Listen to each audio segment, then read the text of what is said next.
They are coming, and sooner than we think. There's a 3,000 per day immigrant detention quota. 40% of farm workers in the United States are undocumented. You do the math. Farms are an excellent place to find undocumented immigrants to detain and deport, depleting the workforce. Wait, you mean to tell me Americans don't want to pick lettuce for $2 an hour? No. Now the farmers are crying because they can't find any workers. Ain't that something? After you pushed out all of the immigrant workers who actually did the job, That the white farmers voted for Donald Trump because they thought they were going to get Black Americans in the fields. Because they also thought Black folks did not have jobs. What's good, family? Welcome back to the channel. Today we've got a wild but not so surprising story straight out of the American heartland. Those dusty red states where folks wave their flags, rock their MAGA hats, and talk about taking their country back. But guess what? Now they're mad. And the reason? They can't find people to work on their farms.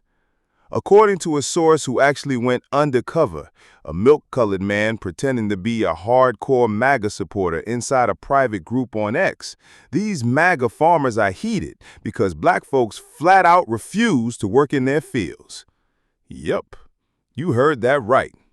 They thought that by backing Trump, shutting down DEI programs, and pushing immigrants out, they'd have a line of Black folks begging to take these farm jobs. But the plan backfired hard. Today we're going to break down how these milk-colored farmers plotted to force Black folks back into field labor, how it's blowing up in their faces, and why this is a moment of deep reflection for the entire country. Shout out to all the independent journalists, digital investigators, whistleblowers, and community organizers who keep bringing these hidden conversations to light. Without y'all, we'd be stuck in the dark. Let's get into it. They are coming, and sooner than we think. There's a 3,000 per day immigrant detention quota. 40% of farm workers in the United States are undocumented. You do the math. Farms are an excellent place to find undocumented immigrants to detain and deport, depleting the workforce.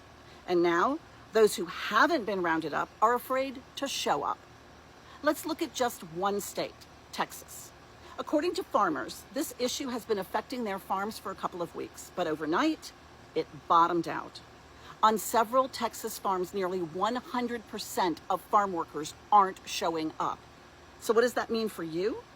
Remember Trump's comment about having $2 instead of 30? Cows are milked 3 times a day. No workers, no milk, and some very unhappy cows. What if your grocery store, instead of getting 30 gallons of milk, gets 2? 28 families will not be able to buy milk. Now extrapolate that among produce. Produce that instead of being harvested is rotting on the vine. Texas is one of the top 10 producers of 40 major commodities. It is the 4th largest agriculture producer in the nation and 2nd in animal products. And it's not just cows not being milked and produce rotting on the vine. 1 in 7 Texans works in an agriculture-related job. If farms stop working, those jobs are affected. Workers not earning money aren't paying taxes. And yes, undocumented workers pay taxes. Without money coming in, they will cut back on things like restaurants and small businesses, movie theaters, wherever they spend their discretionary income. Last week, Trump ordered a halt to immigration enforcement at farms. But it may already be too late to solve the current problem. The lack of workers now mean farms won't hit full production this year. And if they lose planting now, there is nothing to harvest later. Yet, despite Trump's assurances, a few days after his statement, the administration resumed the raids. Vance says the administration plans to continue clearing the country of undocumented immigrants. Quote, "We're enforcing everywhere. In other words, you ought to voluntarily go back and come through the proper channels," unquote. That can literally take years. And frankly, it doesn't protect you from being deported. In the meantime, the question remains, how long are you willing to go without food? Bye, Americans. Have a nice day. I guess black folks will start lining up for all those farm jobs available. Yeah, maybe if they were being paid an honest wage, yeah, they maybe would. Yeah, and they should, particularly if they're unemployed. But you would rather people be undercut. You would rather have slave labor. You would rather have people unemployed. You'd rather have people making less money because, again, these illegal immigrants undercut wages to the tune of about $2,000 a year. And what's wrong with being a farmer? By 1920, there were 1 million black farmers, and a lot of them owned their farmland. The government came in and took a lot of their farmland through eminent domain. That sucked. But once upon a time, there were a lot of black farmers, only about 45,000 black farmers right now. So what's wrong with it? But you'd rather have a bunch of illegal people up in here undercutting jobs and taking jobs from people that could be paid a fair wage. Okay, cool. You really ate with that comment. So I know I was talking about, the Latino vote before. The Viva vote for Donald Trump. Okay, well, let's get on to the white folks. The white farmers. So, word is out now that the white farmers voted for Donald Trump because they thought they were going to get black Americans in the fields. Because they also thought black folks did not have jobs.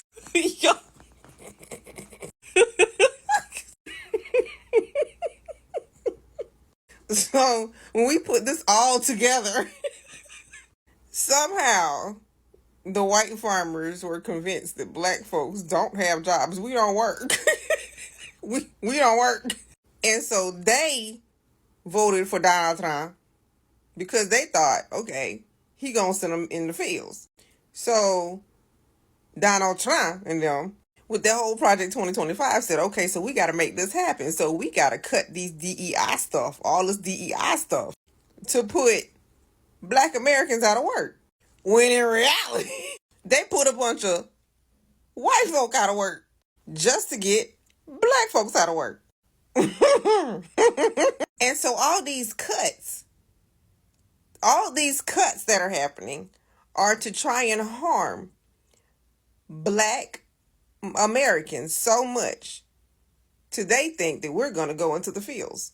Now, when you think about that, that makes you double back and see why they want the Latinos out. Because the Latinos, right, to them, they are reproducing entirely too fast, okay? And so they're like, we got to get them out of here because black Americans don't reproduce as fast as the Latinos. And so if we could get them out, then the black Americans can take their place in the field. This is for real. And so now you double back to the black jobs. They're taking your job. Yes, you got to double back to what he said. They're taking black jobs, y'all. Like, they have all this down. Like, they have all this whole circle. So now let's go back to the farmers, if you're still with me, okay? Because the white farmers, that's what they believed was going to happen. So if y'all got all that straight, this is a message to the white farmers. The last thing you want is for black Americans to be in your fields. All right, so here's the tea.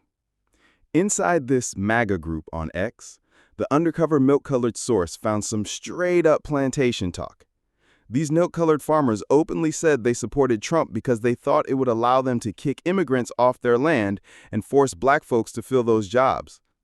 They thought that by gutting DEI initiatives, diversity, equity, and inclusion, they'd lock black people out of other career options.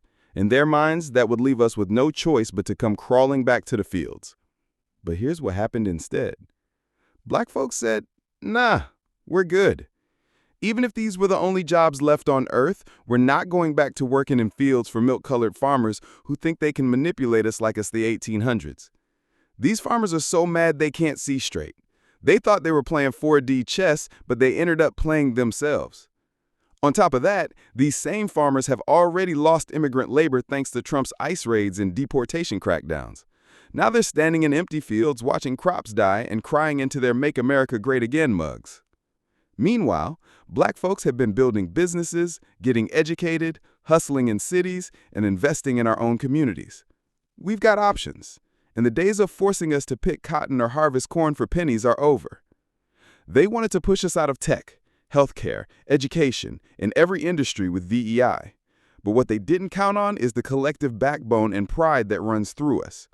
No matter how many slogans they chant, no matter how many statues they want to protect, they can't break that spirit. Wait, you mean to tell me Americans don't want to pick lettuce for $2 an hour? No. Now the farmers are crying because they can't find any workers. Ain't that something?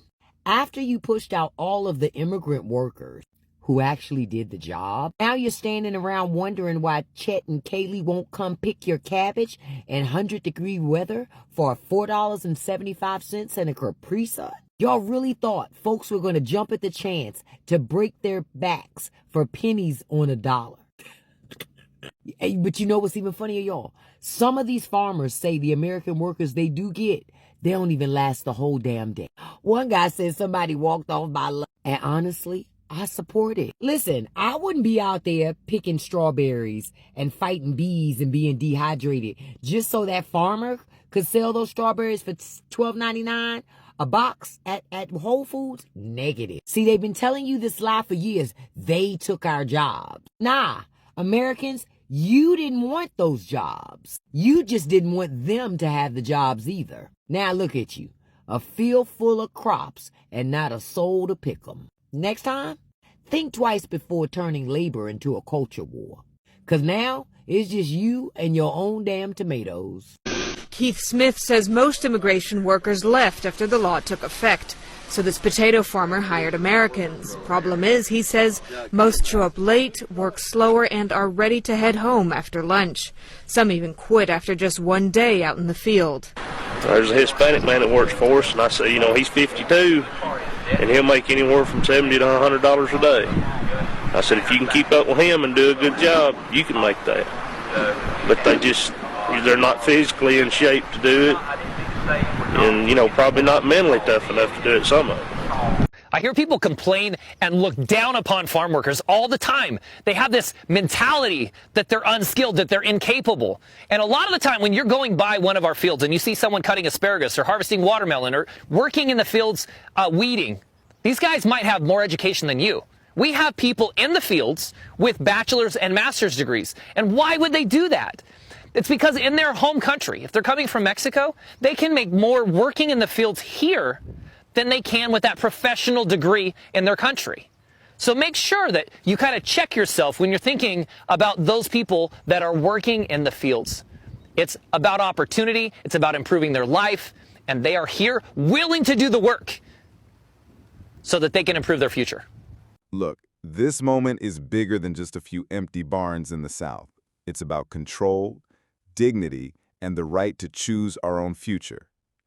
MAGA thought they were going to bring back the good old days when milk-colored folks sat on porches sipping lemonade while we broke our backs in their fields. Sorry to disappoint, but those days are gone. We see you. We know what you tried to do, and we refuse to play your game.